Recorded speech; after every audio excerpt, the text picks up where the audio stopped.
चलेंगे उत्तर भारत तथा दक्कन के राज्य के बारे में। राज्यों का उदय होता है दिल्ली सल्तनत के पतन के बाद। तो सबसे पहले कश्मीर देखेंगे, ठीक है।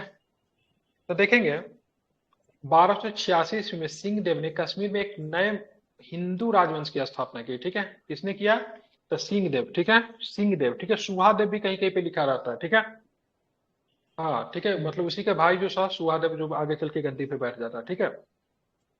तो ध्यान रखें 1286 ईस्वी में सिंह देव ने कश्मीर में एक नए हिंदू राजवंश की स्थापना की। उसने 1301 ईस्वी तक शासन किया। इसके बाद उसका भाई जो था, भाई का नाम क्या था जो गद्दी पे बैठा, क्या नाम था? सुहादेव। सुहादेव, ठीक सुहादेव। है। सुहादेव के शासनकाल 1320 ईस्वी में दलूचा के नेतृत्व में मंगोलों का आक्रमण हुआ, ठीक है। तो इसी के शासनकाल में 1320 में कश्मीर के ऊपर, ठीक है, मंगोलों का आक्रमण होता है, जो कि कश्मीरी जनता का निर्मम तरीके से नरसंहार करता है। वह मंगोल आक्रमणकारी का नाम क्या था? लूचा। दलूचा। दलूचा, ठीक है। दलूचा, क्या नाम था इसका? दलूचा था, ठीक है। कब आक्रमण हुआ? 1320 में, ठीक है। सुहादेव के शासनकाल में 3 शरणार्थी कश्मीर आए। पहला रिंचन था जो लद्दाख के शासक राजवंश से था। दूसरा दरियास्थान आया, लंगर चक्का था। तीसरा जो था शाहमीर था, ठीक है। शाहमीर का नाम इंपॉर्टेंट है, ठीक है। ध्यान रखें सुहादेव के शासन में 3 शरणार्थी कश्मीर आए। पहला रिंचन था जो लद्दाख के शासक राजवंश से था, शरणार्थी, ठीक है, शरण लेने के लिए। दूसरा दरिस्तान से आया, लंगर चक था। और तीसरा जो था शाहमीर था। मंगोल आक्रमण कर फैली अव्यवस्था का लाभ उठाकर रिंचन ने सत्ता पे अधिग्रहण कर लिया। देख रहे हैं, मतलब ये शरणार्थी आया लेकिन इसने क्या किया? कश्मीर के सत्ता पे अधिग्रहण कर लिया। बाद में सुहादेव के चचेरे भाई, ठीक है, उदयन देव के नेतृत्व में जनता ने विद्रोह कर दिया और एक संघर्ष में रिंचन घायल हो गया और 1323 में उसकी मृत्यु हो गई, ठीक है। उदयन की गद्दी पर बैठते ही 3 दलों ने सत्ता के लिए संघर्ष प्रारंभ किया। त्रिपक्षीय संघर्ष में मतलब क्या? शाह मीर जो था केंद्रीय शक्ति था। ये शाह मीर भी था, शाह मीर भी रिंचन के साथ आने वाला। ठीक है, दरिस्तान से आया, लंगर चक्के, मतलब कौन कौन आता है तो ध्यान में रखिएगा, ठीक है। रिंचन, रिंचन में भी सत्ता पर अधिकार करने की कोशिश की लेकिन सफलता नहीं मिली। अब शाह मीर, ठीक है, ध्यान में रखेंगे कि शाह मीर जो था वो भी मतलब सत्ता पे, ठीक है, अधिकार करने का कोशिश किया, ठीक है। तीसरा जो था लंगर चक था। अब ध्यान में रखिएगा, तो यहाँ पे जैसा ही मतलब क्या होता, शाह मीर ने 1339 में सुल्तान शमसुद्दीन की उपाधि धारण करके गद्दी पे बैठा। कश्मीर में शाहमीर वंश की स्थापना की। वो कश्मीर का प्रथम मुस्लिम शासक था, इसलिए मैंने बोला कि इसका नाम आपको ध्यान में रखना है, ठीक है। तो एक तरफ से आप देखोगे तो ये लोग क्या था? शरणार्थी थे। शरणार्थी क्या होता? अपने देश से भगाए गए लोग दूसरे देश में जाके शरण लेते हैं, उनको शरणार्थी कहते हैं, ठीक है। तो ये आए थे शरणार्थी बन के, यहाँ के राजा ने इसको शरण भी दिया, फिर यहाँ के राजा को इसने टाटा बाय बाय कर दिया। और कश्मीर में, ठीक है, सबसे पहले रिंचन ने कोशिश की गद्दी स्थापित करने की, लेकिन रिंचन को सफलता नहीं मिलती है, जो कि कहां से था? रिंचन जो था आपका लद्दाख से था, ठीक है। सफलता किसे मिली? शाहमीर को मिली। शाहमीर ने जिस वंश को स्थापित किया 1339 में, 1339, ठीक है, ध्यान में रखेंगे। तो वो वंश का शाहमीर वंश कहा गया, ठीक है। और वो कश्मीर का प्रथम मुस्लिम शासक भी था, ठीक है, ध्यान में रखेंगे। अब इसी वंश का अगला शासक जो था, जो कि शाहमीर वंश का वास्तविक संस्थापक माना जाता, जो था सुल्तान शिहाबुद्दीन। सुल्तान शिहाबुद्दीन की बात करेंगे, शाहमूर वंश का वास्तविक संस्थापक था। उसने संपूर्ण कश्मीर पर अपने प्रमुख की स्थापना की तथा शासन का पुनर्गठन किया। उसने लद्दाख के, ठीक है, काशगारी मंगोलों पे मतलब क्या की? विजय प्राप्त कर ली। सिकंदर की बात करेंगे, सिकंदर ये सबसे बड़ा, मतलब क्या बोले इसके बारे में, ठीक है, इसको बुद्ध सिकंदर के नाम से जानते थे। सिकंदर 1389 लेके 1413 तक मतलब कश्मीर के शासक रहता है। ये सबसे ज्यादा इसके समय में कन्वर्जन होता है। और सबसे पहली बात, कश्मीरी हिंदुओं का जो पलायन जो होता है इसी के समय में होता है, ठीक है। बुद्ध सिकन के नाम से जानते थे। बुद्ध सिकन मतलब जो मूर्तियों से नफरत करता था, हिंदू मूर्तियों को इसने तोड़वाए, तो सबसे पहले सिकंदर ने करवाया। इसको बुद्ध सिकन के नाम से जाना जाता था। इसने अपने नाम के खुतबे बढ़वाया था, सिक्के जारी किए। इसके समय में तैमूर ने भारत पे आक्रमण किया, किंतु सिकंदर ने अपनी कूटनीतिक दुर्दशा से कश्मीर की रक्षा कर ली, ठीक है, ध्यान में रखेंगे। अब देखेंगे, यह धर्मांध शासक था। सुहा भट्ट नामक एक ब्राह्मण उसका प्रधानमंत्री का परामर्शदाता, जो इस्लाम धर्म को स्वीकार कर लिया था, ठीक है।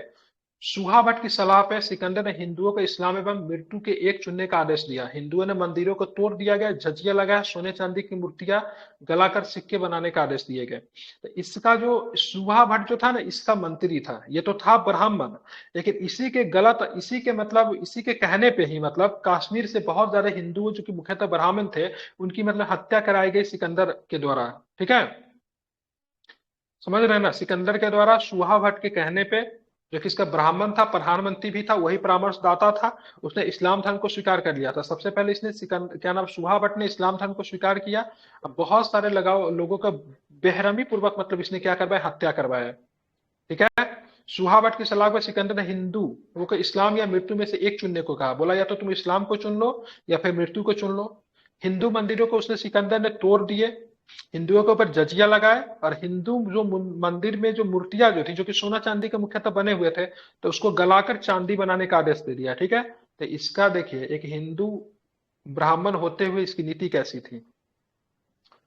लेकिन कश्मीर का एक अच्छा शासक भी आता, कश्मीर का महानतम शासक, कश्मीर का अकबर कहते हैं इसको, उदार नीति की वजह, जैनुल अलादीन कश्मीर का महानतम शासक था। उसकी उदार नीतियों के कारण कश्मीर का अकबर तथा मूल्य नियंत्रण व्यवस्था के कारण कश्मीर का अलाउद्दीन भी कहा गया। ठीक है। तो इसने दो चीजें कहा, अपनी उदार नीति की वजह से इसको क्या बोलते हैं, अकबर। कश्मीर का अकबर। इसने बाजार नियंत्रण प्रणाली भी चलाई थी, इसलिए कश्मीर का अलाउद्दीन। तो कश्मीर का अकबर तो सब जानता है, लेकिन कश्मीर का अलाउद्दीन किसी से पूछेगा तो नहीं बता पाएगा, क्योंकि लिखा ही नहीं है बहुत सारे किताब में। तो जैनुल अलाउद्दीन को कश्मीर का अलाउद्दीन भी कहते हैं, क्योंकि इसने बाजार मूल्य नियंत्रण व्यवस्था के कारण कहा जाता है। इसका काल में विकास होता है। ठीक है। हिंदुओं को फिर से मतलब बुलाया गया, पुनर्निर्माण करवाया गया, से भाई साहब तुम सिकंदर के समय में छोड़ के चले गए थे, तुम्हारे ऊपर बहुत जुर्म हुआ, फिर तुम आओ। तो कुछ हिंदू मतलब लौट के घाटी में प्रवेश किए, तो वापस कश्मीर आ गए थे। ठीक है। तो इसके कारण में सांस्कृतिक विकास, शिक्षा एवं साहित्य का विकास हुआ, शिल्प को संरक्षण मिला। ठीक है। प्राकृतिक दस्ता आदि का प्रोत्साहन मिला। एक रानी दिद्दा का नाम आप लोग सुनते होंगे, वो भी कश्मीर की शासक थी, रानी दिद्दा। कश्मीर के इतिहास में रानी दिद्दा को बड़ा सम्मान प्राप्त है। तो सिकंदर ने मूर्तियां तोड़ी। ठीक है। सिकंदर ने क्या किया, मूर्तियां तोड़ी, लेकिन उसी का वंशज जो था, क्या नाम था इसका, अलाउद्दीन,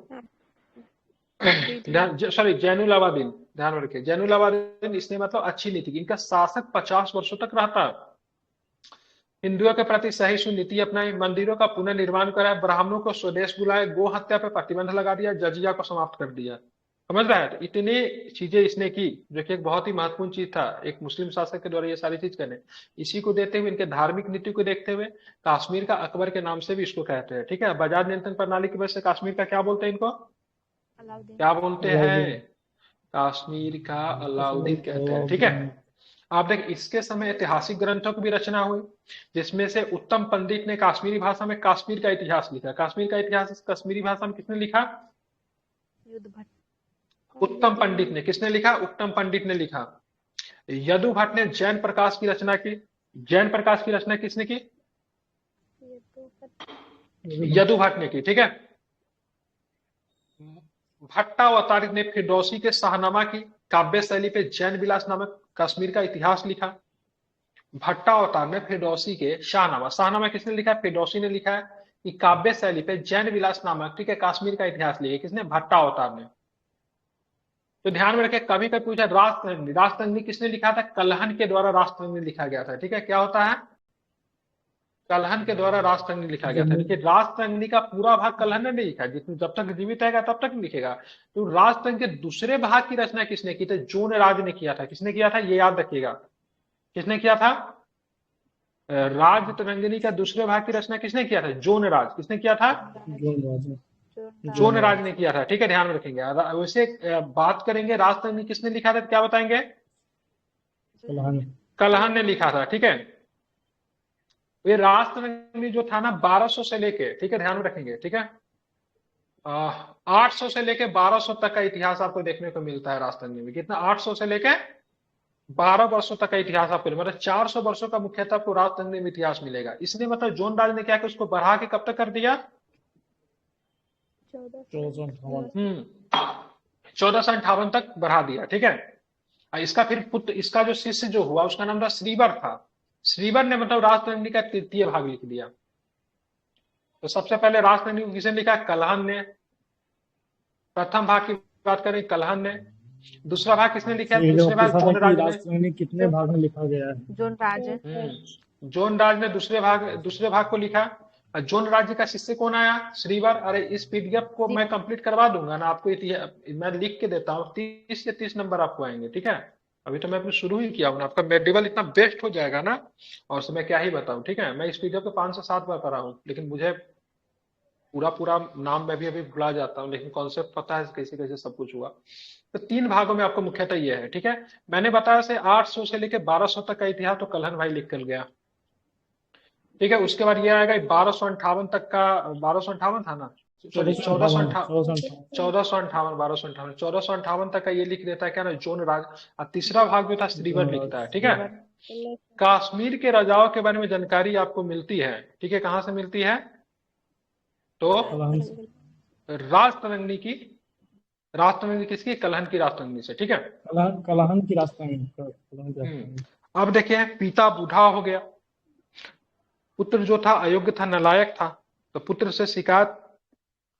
से उसकी बहुत सारी शिकायत थी, तो पुत्रों से दुखी होकर एक पुस्तक लिखा जिसका नाम था शिकायतनामा।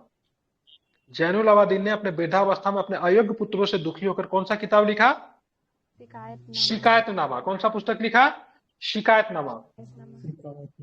यहाँ तक आपको देखेंगे, यहाँ तक देखेंगे तो देखेंगे यहाँ पे मतलब शाहमीर वगैरह, मतलब उसी शाहमीर का ही वंश वगैरह चल रहा था, लेकिन अंतिम चक शासक, ठीक है, अंतिम चक नसरुद्दीन मोहम्मद याकूब शाह को हराकर मुगल सम्राट ने 1586 में मतलब क्या किया, कश्मीर को अपने अधीन ले लिया।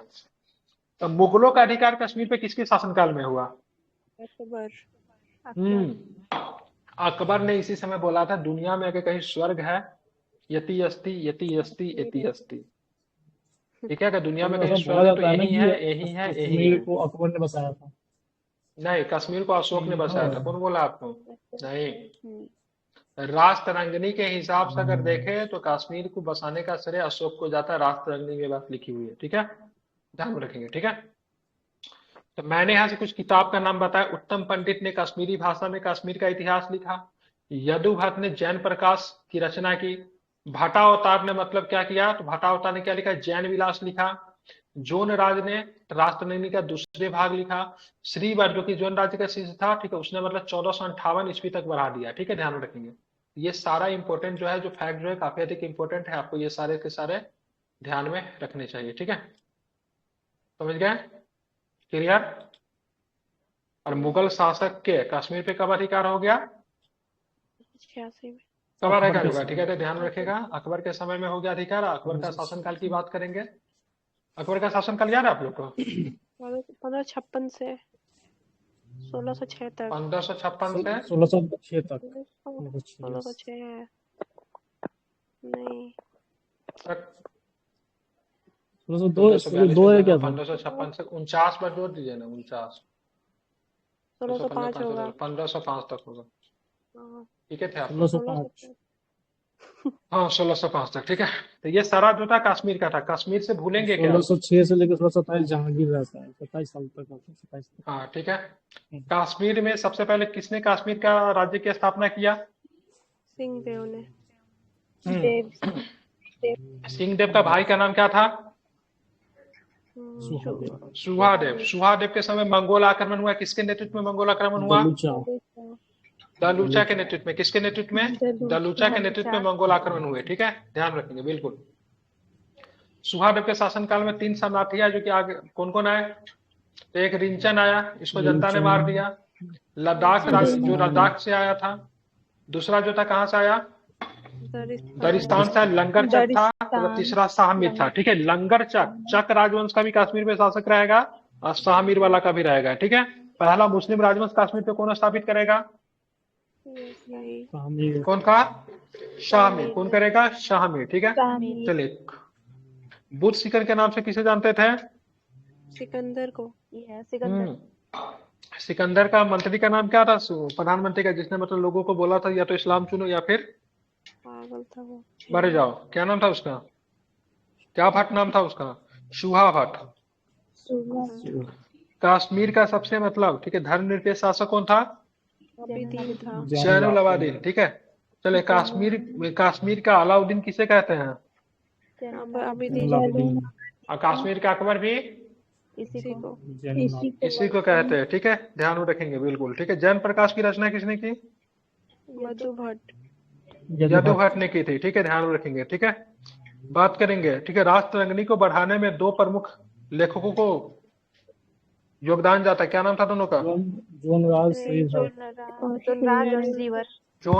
श्रीवर, ठीक है। अपने पुत्रों से दुखी होकर शिकायतनामा किसने लिखे, जैनुल आबिदीन जैनुल आबिदीन चलिए, कश्मीर पे मुगलों का अधिकार कब हो गया?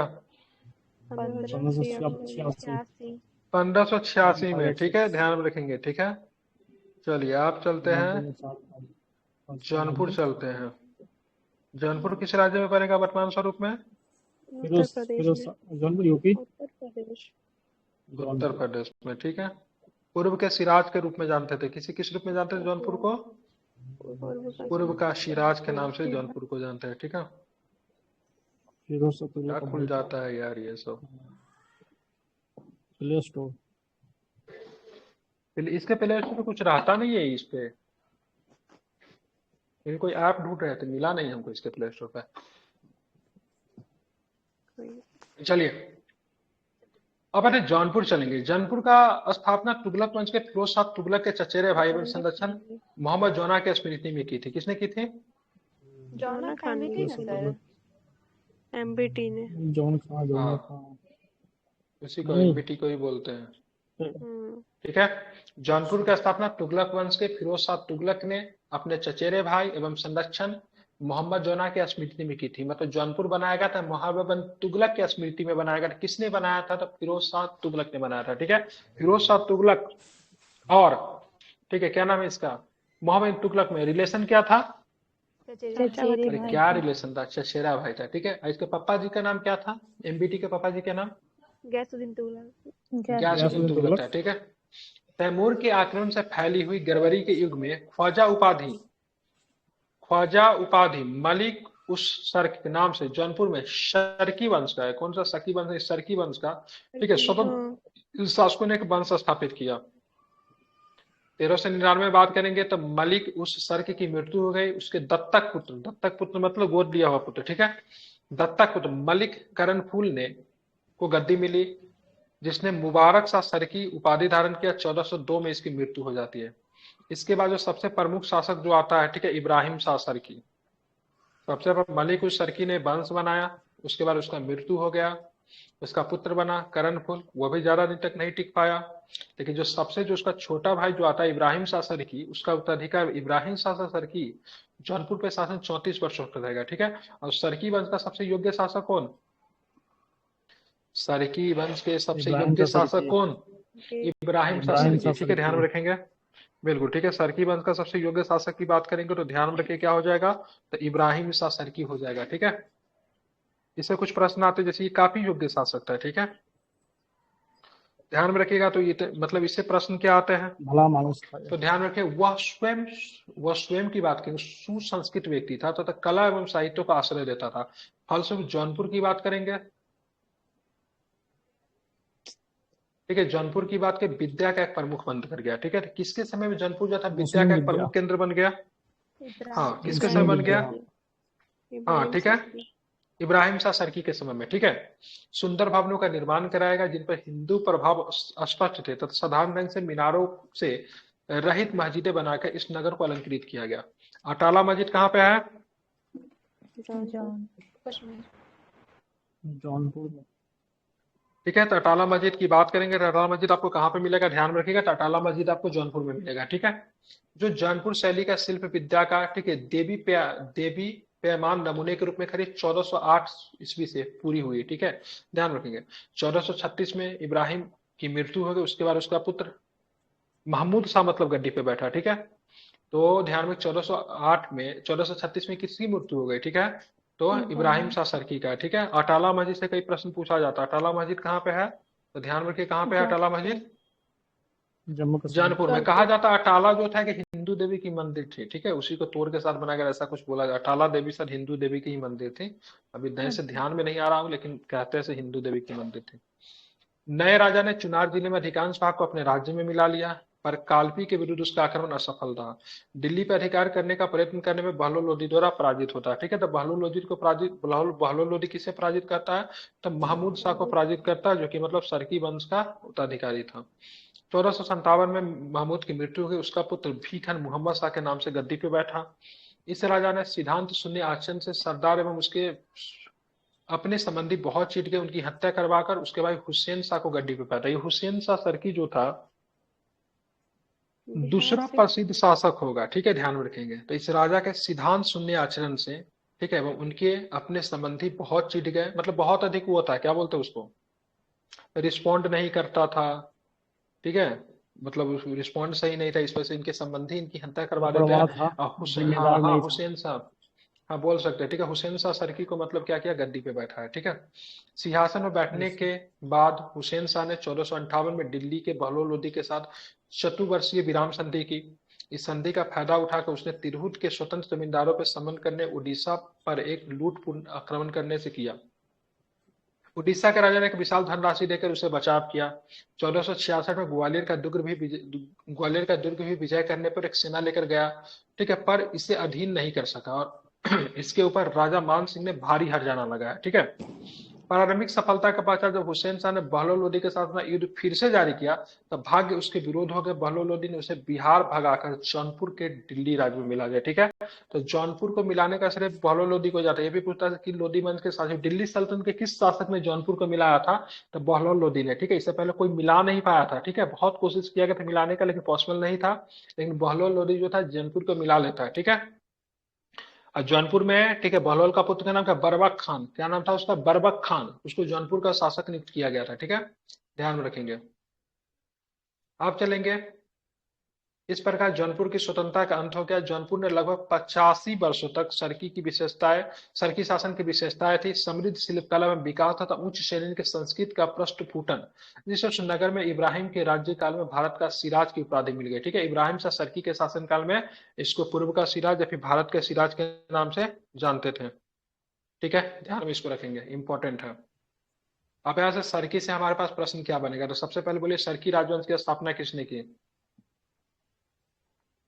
फिरोज शाह तुगलक ने। किसने किया, फिरोज शाह तुगलक। सरकी में क्या करने आएगा पहले, हैं? अच्छा, सरकी जौनपुर हाँ का सरकी, मलिक मलिक उर्स सर्क ने, ठीक है, मलिक ध्यान में रखेंगे। मलिक पुरुष ने। ध्यान में रखेंगे, सरकी राजवंश की स्थापना का इसी का जाता है, ठीक है। जौनपुर शहर की स्थापना अगर पूछेगा किसने किया, राज्य की नहीं, शहर की स्थापना किसने किया, तो एफएससी ने किया था। किसके याद में किया था, तो जौना खान की याद में। एमबीटी हाँ, जौना को ही, जौना खान को एमबीटी के नाम से जानते थे। सरकी वंश का सबसे प्रतापी शासक कौन था, जो कि 34 वर्षों तक शासन किया, इब्राहिम इब्राहिम शाह इब्राहिम सरकी। इब्राहिम शाह सरकी, ठीक है। इब्राहिम अटाला मस्जिद सरकी कहाँ पे है, जौनपुर में जौनपुर। जौनपुर में है, ठीक है, ध्यान में रखेंगे। चलिए, दूसरा प्रमुख शासक कौन था, बताया अभी मैंने। बरबक मोहम्मद मोहम्मद अरे कौन था सरकी दूसरा, नहीं, हुसैन शाह सरकी, मोहम्मद शाह सरकी नहीं, हुसैन शाह हुसैन सरकी।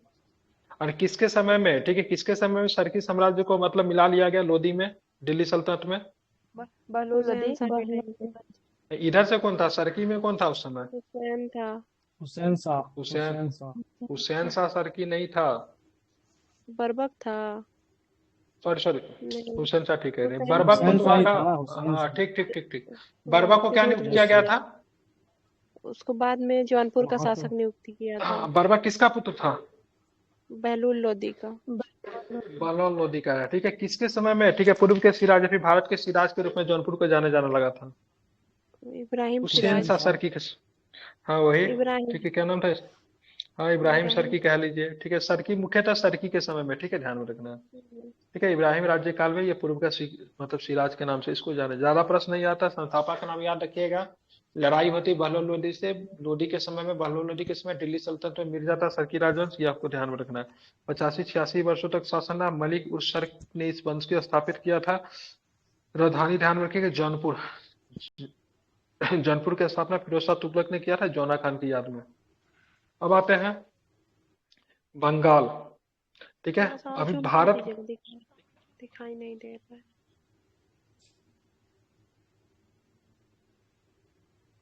ठीक है। अब आते हैं बंगाल, ठीक है। देखेंगे भारत के जितना भी, ठीक है, भारत का जितना भी, ठीक है, प्रांत था, उन सब में अगर बात करेंगे, तो सब में अगर बात करेंगे, सबसे अधिक उपज देने वाला, जहां से सबसे ज्यादा रेवेन्यू आता था, सबसे बड़ा उपजाऊ जो था वो था बंगाल था, ठीक है।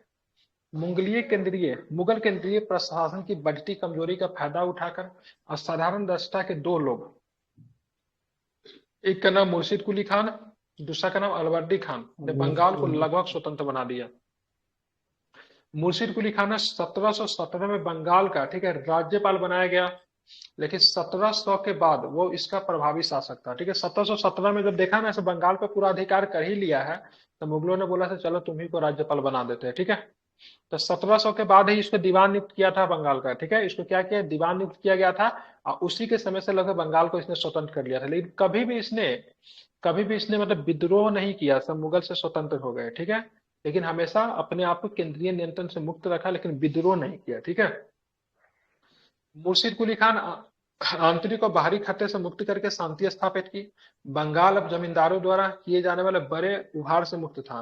उसके शासनकाल में 3 प्रमुख विद्रोह पहले सीताराम रे ने किया, ठीक है, ध्यान रखें किसने किया, तो ध्यान रखेंगे सीताराम रे ने। दूसरा उदय नारायण और तीसरा गुलाम मोहम्मद कौर ने, फिर सुजत खान और अंत में नजर खान के द्वारा किए गए थे। तो इसके शासनकाल में कुछ विद्रोह तो होते, लेकिन सारे विद्रोह को इसने बहुत ही सफलतापूर्वक मतलब क्या किया, दबा दिया, ठीक है। उतना आपको ध्यान में नहीं रखना है। बल्कि पूछा बंगाल राज्य का बंगाल में स्वतंत्र राज्य की स्थापना किसने की, मुर्शिद कुली खान। इन विद्रोह को शांत करने के बाद मुर्शिद कुली खान अपने पसंदीदा राम जीवन को जमींदारी दी। मुर्शिद कुली खान ने 1727 में मृत्यु हो गई और उसके बाद उसका दामाद शासक बना जिसका नाम था सुजाउद्दीन। बंगाल के शासक का कभी क्रम पूछ देता है, तो मुर्शिद कुली खान के बाद कौन बना, सुजाउद्दीन। जाउद्दीन। बिल्कुल सुजाउद्दीन, ठीक है, ध्यान रखेंगे, ठीक है। तो सुजाउद्दीन 1739 तक बंगाल पे शासन किया। उस वर्ष अलवर्दी खान ने सुजाउद्दीन के बेटे सरफराज खान को अवरस्त कर दिया और खुद को नवाब बन गया, ठीक है। तो 1739 में एक लड़ाई होती है। सुजाउद्दीन का बेटा का नाम सरफराज खान, इधर अलवर्दी खान, दोनों के बीच लड़ाई होती। लड़ाई को गिरिया का युद्ध, हेलीकॉप्टर की आवाज आ गई थी। कौन सा बोलते हैं, गिरिया का युद्ध बोलते हैं, कौन सी, ठीक है, गिरिया का युद्ध। गिरिया का युद्ध में सुजाउद्दीन पराजित होता है और बंगाल की गद्दी किसे मिलती है, अलवर्दी खान को मिलती है, ठीक है। समझ रहे हैं ना, ये मेडिवल है लेकिन हम लोग थोड़ा थोड़ा मॉडर्न से पहुंच रहे हैं। अलवर्दी खान के बाद मॉडर्न हिस्ट्री शुरुआत हो जाता है 1757 वाला में। तो यहाँ पे अलवर्दी खान बनेगा शासक 1739 में, लेकिन अलवर्दी खान को कोई पुत्र नहीं होता, तो इसकी गद्दी जाती किसके, इसके नाती को जाता है। इसका नाम था सिराज, सिराजुद्दौला, ठीक है, ध्यान रखा। इसी के समय बैटल ऑफ प्लासी होगा, ठीक है। तो सबसे पहले देखेंगे 1739 में बंगाल पे शासन किया, 1739 का सुजाउद्दीन। सुजाउद्दीन के बाद उसका बेटा शासक बनता है, क्या नाम था उसका, सुजाउद्दीन का बेटा का नाम सरफराज खान। क्या नाम था, सरफराज खान। सरफराज खान को 1739 नहीं, गलत हो गया, 1740 होगा गिरिया का युद्ध, ठीक है। 1740 में गिरिया का युद्ध होता है जिसमें सरफराज खान को पराजित करके दिल्ली बंगाल की गद्दी पर कौन बैठेगा, क्या नाम है, अलवर्दी खान। अलवर्दी खान, ठीक है। इन तीनों नवाबों ने बंगाल को लंबे समय तक शांति सुव्यवस्थित प्रदान किया और अपने व्यापार और उद्योग को बढ़ावा दिया। मुर्शिद कुली खान ने प्रशासन में, ठीक है, अब अर्थव्यवस्था को प्रभावित किया और बंगाल के वित्त को पुनर्गठित किया। एक ताजा राजस्व समझौता करके राजस्व खेतों की प्रणाली की शुरू, खालिसा भूमि के बड़े हिस्सों को खालिश भूमि में हस्तांतरित किया, ठीक है। तकाबी ऋण की प्रथा जो था ना, मुर्शिद कुली खान भी चलाया था बंगाल में, ठीक है। ये आवाज कहाँ से कोई इतना कर रही है, ठीक है। उन्होंने स्थानीय जमींदारों और बैंकरों व्यापारी से राजस्व, किसानों और अधिकारियों की भर्ती की। उन्होंने गरीब कृषकों को उनके संकट करने के साथ साथ समय पर भू राजस्व का भुगतान करने से सक्षम बनाने के कृषि ऋण प्रदान कर, इसको तकाबी बोलते हैं। कौन बोलते हैं, तकाबी। मतलब जो गरीब किसान जो होते हैं उनको खेती करने के लिए पहले पैसा दिया जाता है ताकि वो बीज खरीद सके, हल खरीद सके, खेती करते थे, खेती से जो उनको राशि जो प्राप्त होता है उनसे फिर मतलब पैसे चुकाते थे। तो तकाबी ऋण कभी पूछेगा ना, मुर्शिद कुली खान। एक तकाबी ऋण आपका शुरू किया मोहम्मद बिन तुगलक ने भी किया था, ठीक है, समझ रहा है ना। तो तकाबी ऋण कभी पूछेगा ना, मुर्शिद कुली खान। ऑप्शन में ना रहा है तो मोहम्मद बिन तुगलक, ठीक है, ध्यान रखेंगे। दोनों अगर ऑप्शन में रहा है तो मुर्शिद कुली खान कीजिएगा, ठीक है। चलिए, इस प्रकार बंगाल सरकार के संसाधनों को बढ़ाने में सक्षम था, लेकिन राजस्व खेती की प्रणाली में जमींदारों और किसानों का आर्थिक दबाव बढ़ रहा था। तीनों नवाबों ने माना कि व्यापार के विस्तार से लोगों और सरकार को फायदा हुआ, लेकिन सभी व्यापारी भारतीय और विदेशी को प्रोत्साहन किया। उन्होंने नियमित रूप से थानों और चौकियों स्थापित करके चोरों और लुटेरों से सड़कों की और नदियों की सुरक्षा के लिए व्यवस्था की। उन्होंने 1707 के बाद, ठीक है, सैन्य बल का उपयोग करने या इनका उपयोग की धमकी देने, इनकी मांगों को स्वीकार करने के लिए अंग्रेजी ईस्ट इंडिया कंपनी की बढ़ती प्रवृत्ति को दृढ़ता से नहीं देखा। उनके पास कंपनी के खतरों से निपटने की शक्ति थी, लेकिन वे मानते थे कि वो एकमात्र व्यापारी कंपनी है, उनकी शक्ति को खतरे में नहीं डाल सकते। शुरुआती दौर पर अगर चाहते तो ब्रिटिश कंपनी को लोग टिकने ही नहीं देते। देखिए शुरू में इन लोगों ने क्या किया, अनदेखा किया। उनका क्या मानना था, ये तो व्यापारी है, क्या करेगा, क्या ही करेगा, ये कुछ तो कर नहीं सकता है, व्यापार करने ज्यादा ज्यादा व्यापार करेगा। तो शुरू में अगर मुर्शिद कुली खान कोशिश करते हैं या फिर अगर अलवर्दी खान अगर कोशिश करते तो आसानी से निपटा जा सकता था ब्रिटिश से। लेकिन इन लोगों ने शुरू में क्या किया, अनदेखा किया, जिसका खमियाजा किसे भुगतना पड़ा, सिराज को। ठीक है, सिराजुद्दौला को उसका खमियाजा भुगतना पड़ा। पहले ईस्ट इंडिया कंपनी को इन लोगों ने सिंपल शब्द में बोलते हल्के में लिया। किसमें लिया, हल्के में लिया, जिसकी बाद में इसकी खमियाजा भुगतनी पूरी। ठीक है, ध्यान में इसको रखेंगे। अब आगे चलते हैं। बंगाल के नवाबों की एक मजबूत सेना बनाने में उपेक्षा की, इसकी भारी कीमत चुका है। उदाहरण के लिए मुर्शिद कुली खान की केवल, ठीक है, मुर्शिद कुली खान की सेना में केवल 2000 घुड़सवार सेना और 40,000 पैदल सेना शामिल थी। अलवर्दी खान की लगातार मराठों से आक्रमणों से परेशान थे। अंत में उन्होंने उड़ीसा का एक बड़ा हिस्सा उन्हें सौंप दिया।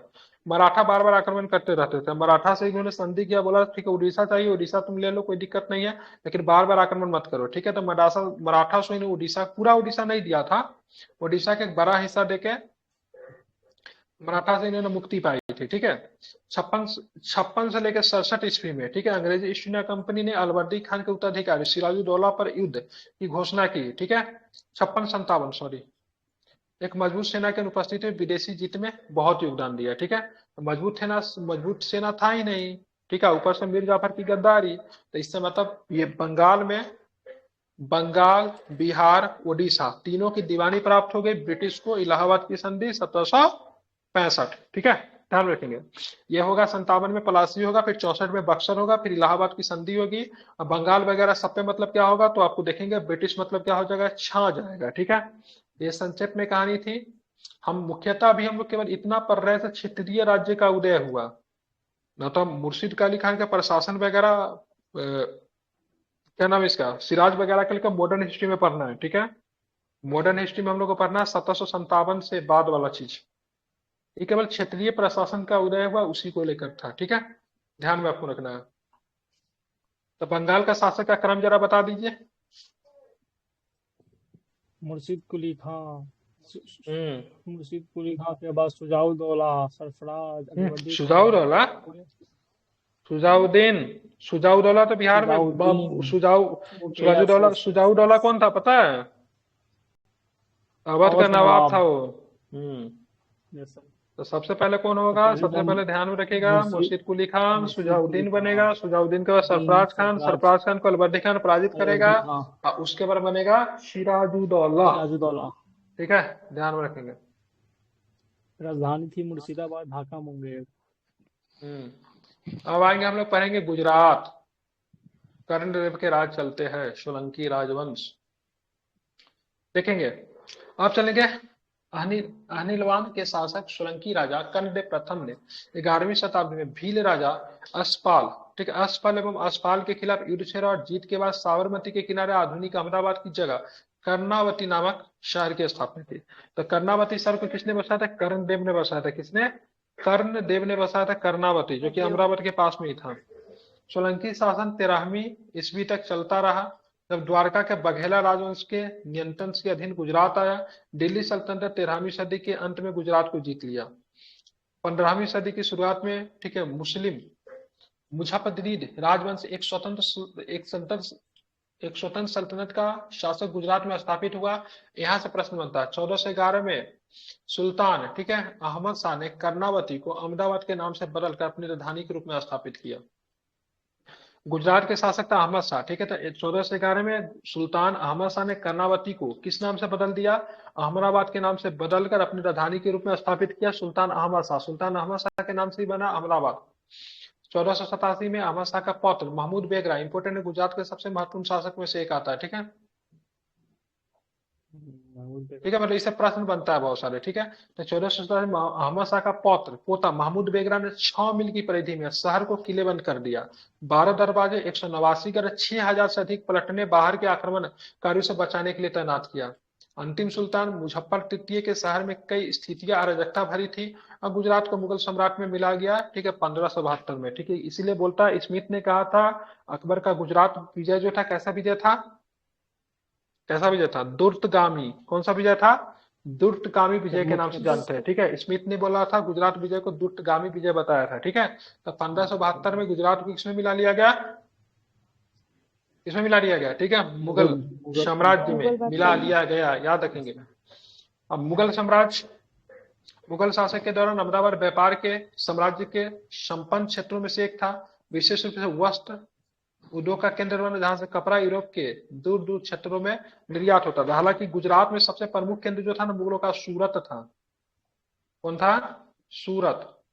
इसलिए सूरत का सूरत को शिवाजी 2 बार लूटते हैं, सूरत को हाँ शिवाजी 2 बार लूटेंगे, ठीक है, ध्यान में रखेंगे। 1753 में मराठा जनरल रघुनाथ राव और दामजी गायकवाड़ की सेनाओं ने शहर पे कब्जा कर लिया और अहमदाबाद पे मुगल शासन को क्या किया, समाप्त कर दिया, ठीक है, ध्यान में रखेंगे। तो यहाँ पे जो गुजरात से इतना ही प्रश्न, ज्यादा नहीं है। सबसे पहले देखे भाई, कर्णदेव ने गुजरात बनाया, ठीक है, और इसी के नाम से मतलब एक शहर भी बना जो कि कर्णावती नाम पड़ा बाद में। लेकिन अमरावती का, अहमदाबाद के पास में कर्णावती, उसका नाम बदल दिया अहमद शाह ने, ठीक है। कर्णावती को अहमदाबाद के नाम में बदल दिया। अहमद शाह का पोता, पोता का नाम महमूद बेगरा, शहर में मतलब क्या क्या किलाबंदी की। अंतिम सुल्तान की बात के मुजफ्फर तृतीय था, उसके समय स्थितियां अराजकता भरी हुई थी। इसी का फायदा अकबर ने उठाया, गुजरात पे हमला किया 1572 में, गुजरात को जीत लिया। गुजरात को जीत के वापस ही लौटा था तो पता चला गुजरात फिर स्वतंत्र हो गया, फिर वापस गया। रास्ता में था, जीत के लौटा ही था, रास्ता में था तो गुजरात स्वतंत्र हो गया, फिर वापस गया, फिर गुजरात पे हमला किया, फिर गुजरात को जीता। अब 1572 में बना दिया गुजरात विजय के उपलक्ष्य में पंद्रह बनाया कौन सौ सा, बुलंद बहत्तर दरवाजा, में गुजरात, ठीक है। कौन सा दरवाजा 1586 बनाया, में बुलंद दरवाजा। तो गुजरात गुजरात विजय के उपलक्ष्य में बुलंद दरवाजा बनाया गया। कहाँ पे बुलंद दरवाजा, फतेहपुर फतेहपुर सीकरी सिकरी में, ठीक फतेहपुर है। अब बुलंद दरवाजा को, सॉरी, गुजरात विजय को किसने बताया, अकबर का दुर्टगामी अभियान किसने बताया, स्मिथ स्मिथ महोदय ने। किसने बताया, स्मिथ महोदय ने। अब चलेंगे मालवा, मध्य प्रदेश, ठीक है, देखेंगे। मालवा मालवा, ये सब अकबर ही सबको जीतेगा, सबको मिलाता है अकबर, ठीक है, खानदेश को भी। आगे चलेंगे, मालवा की बात करेंगे। तो मालवा आर्थिक और सांस्कृतिक दोनों दृष्टि से समृद्ध राज्य था। नर्मदा एवं तापी नदियों के बीच पठारी क्षेत्र में स्थित होने के कारण इसका सामाजिक महत्व था। यहाँ के सुल्तानों ने राजधानी मांडू, मालवा की राजधानी कहाँ थी, मांडू, ठीक है, अनेक भव्य एवं मांडू सुंदर महलों, मस्जिद और मकबरों का निर्माण करवाया था।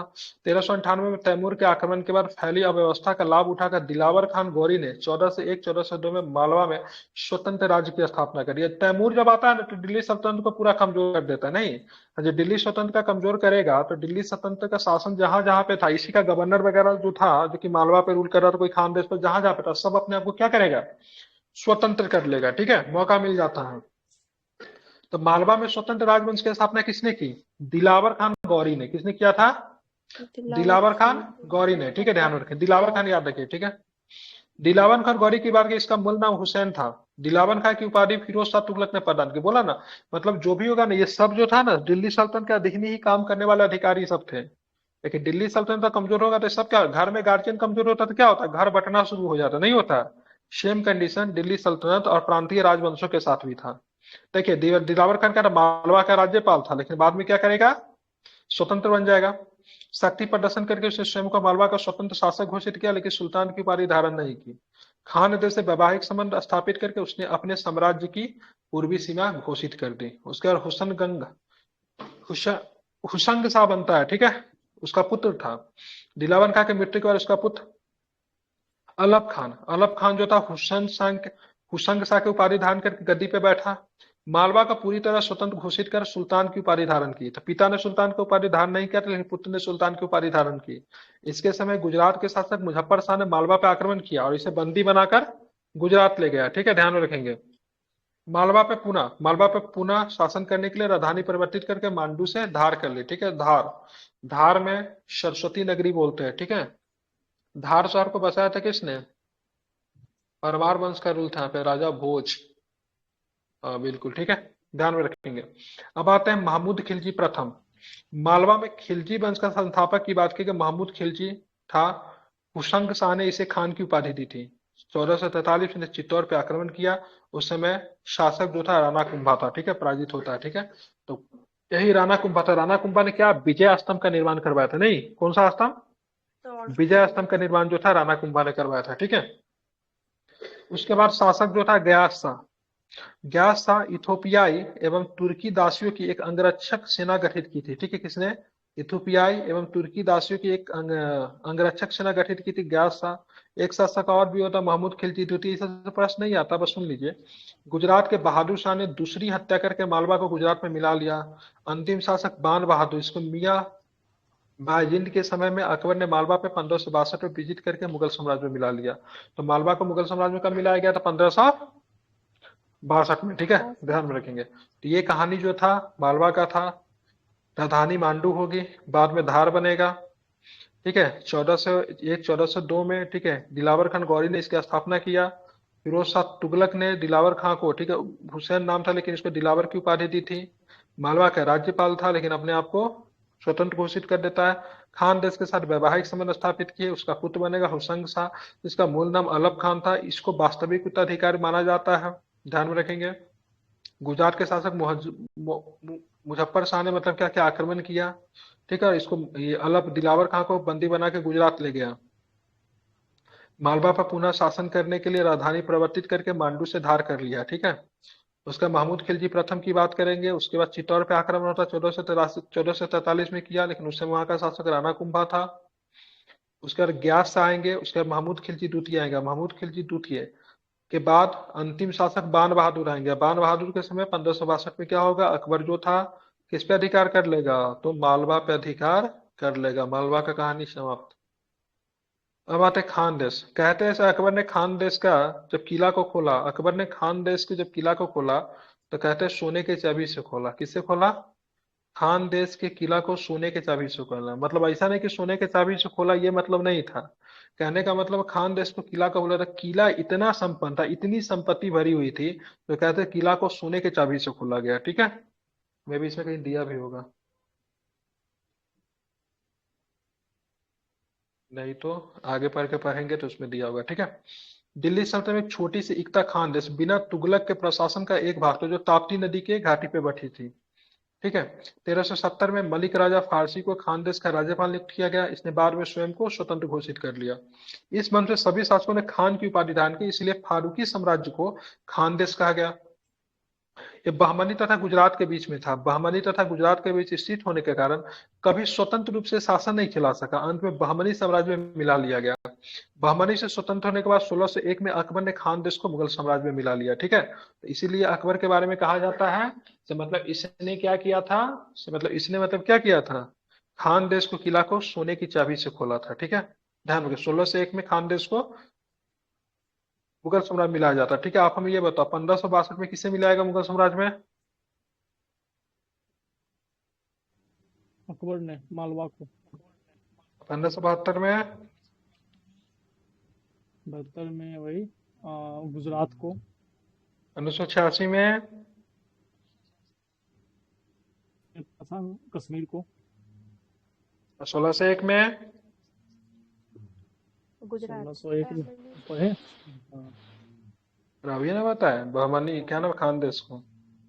बहमनी बहमनी अरे बहमनी बहमनी नहीं, वाला बोल खान देश को। बहमनी पहले मिला है खान देश को, फिर बहमनी से खान देश स्वतंत्र हुआ, फिर जाके मिल गया खान देश। जो राज्य था किन दो राज्यों के बीच में था? एक तरफ चांद विजयनगर। होगा, एक तरफ रोटियां, तो चांद बताइए, बहमनी था, कौन था एक तरफ? गुजरात। गुजरात। बीच में बेचारा था खान देश था, इसलिए कभी स्वतंत्र शासक नहीं कर पाया। ये कभी कूट देता था, कभी ये कूट देता था, दो बड़ा बड़ा राज्य था, बेचारा खानदेश बचा हुआ था। अकबर बोला मिला लेते हैं हम। ठीक है, अकबर खानदेश को मिला लिया। ठीक है, अब जो हम लोग पढ़ेंगे विजयनगर साम्राज्य, जो कि आज नहीं पढ़ेंगे क्योंकि बहुत बड़ा चैप्टर है विजयनगर साम्राज्य, इसको अच्छा से पढ़ाना है। ठीक है, प्रश्न यहाँ से बनते हैं, बाकी सबसे तो मजाक था। ठीक है, तो नेक्स्ट क्लास में पढ़ेंगे। ठीक है, विजयनगर साम्राज्य बहमनी से बहुत प्रश्न बनते हैं और अच्छे से इसको पढ़ना है। बाकी सबसे शासक उषा का नाम उम पूछ लिया, बस वही, और कुछ विषय नहीं। कभी कभी बोलता है सब बताइए अकबर ने कब मिला है, मुगल साम्राज्य कब मिल गया, यही से प्रश्न बनता है। ठीक है।